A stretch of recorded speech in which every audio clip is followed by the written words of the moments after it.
Hello and welcome to the Pretty Good Gaming Daily Triple, the new no shit gaming news format. That's 3 stories in one video with zero faff. And first up, let's talk about some good news in the world of loot boxes. Here in the UK, we love the NHS for giving us all free medical care without having to sell our feeble souls to our benevolent masters. Now we can add condemning loot boxes to the list of reasons why the NHS is so great. Echoing sentiments shared by other recent loot box committees, the NHS report calls for loot boxes to be banned in games for children. The mental health director of the NHS, Claire Murdoch, said loot boxes are setting kids up for addiction by teaching them to gamble. According to the report, Ms. Murdoch has called on game companies to ban sales of games with loot boxes that encourage children to gamble, introduce fair and realistic spending limits to prevent people from spending thousands in games, make clear to users what percentage chance they have of obtaining items they want before they purchase loot boxes, and support parents by increasing their awareness on the risks of in-game spending. The report references the latest statistics, such as the fact that, according to the Gambling Commission, 55,000 children are classified as having a gambling problem.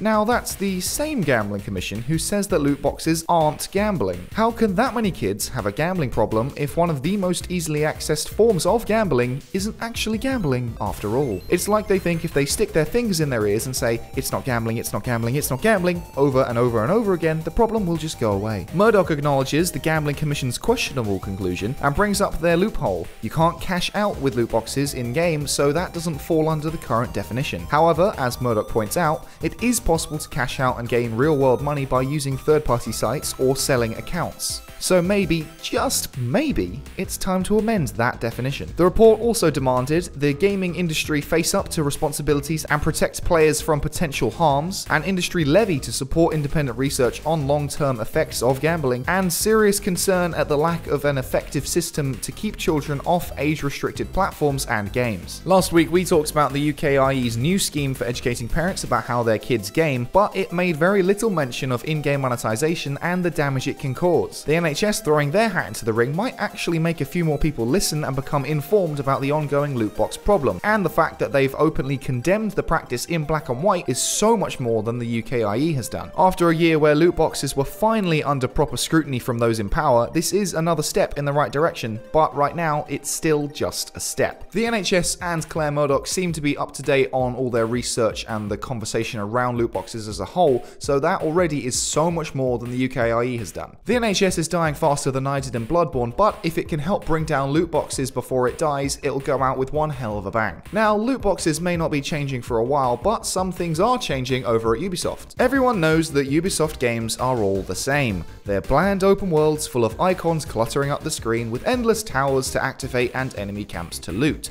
But things may be looking up for Ubisoft as they're changing their team of editorial decision makers. Until now, all design decisions were dictated by 1 or 2 executives at the top of the 100-person editorial team, which is why all of their games felt about as original as a Nickelback song. In a statement to VGC, Ubisoft said that we are reinforcing our editorial team to be more agile and better accompany our development teams around the world as they create the best gaming experiences for players. The leadership of this editorial team will also be spread over multiple people rather than just one man, but will still be led by Ubisoft CCO Serge Ascoe. This means that each project will, in theory, have more autonomy and independence than before, allowing for more variability between games. All of this is in line with CEO Egomo's statements about underperformance with The Division 2 and Ghost Recon from back in October, so maybe something will actually happen this time. Ubisoft recently delayed most of its upcoming games, so we could have to wait a little while to see if there is actually any innovation. Ubisoft certainly sounds like they're changing things up, but I'll believe it when I see it. And Ubisoft are French, for God's sake. They invented parkour. Taking steps forward should be pretty easy for them.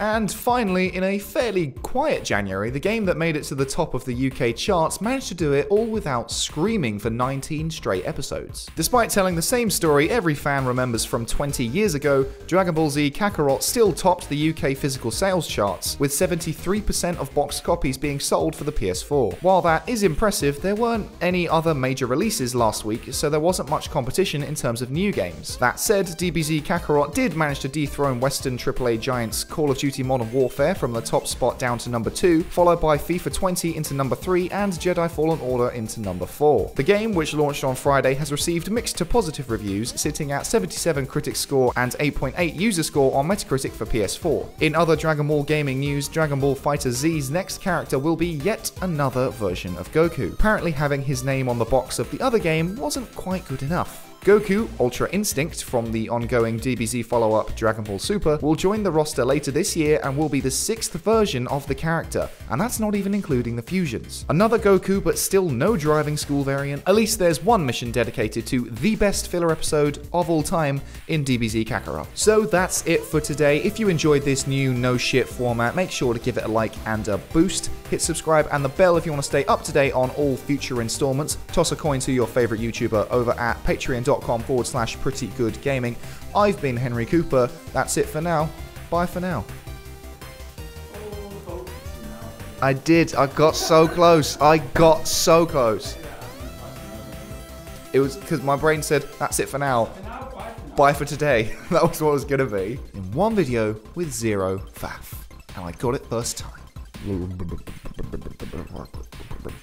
I don't even really mind Nickelback, to be honest. They're okay.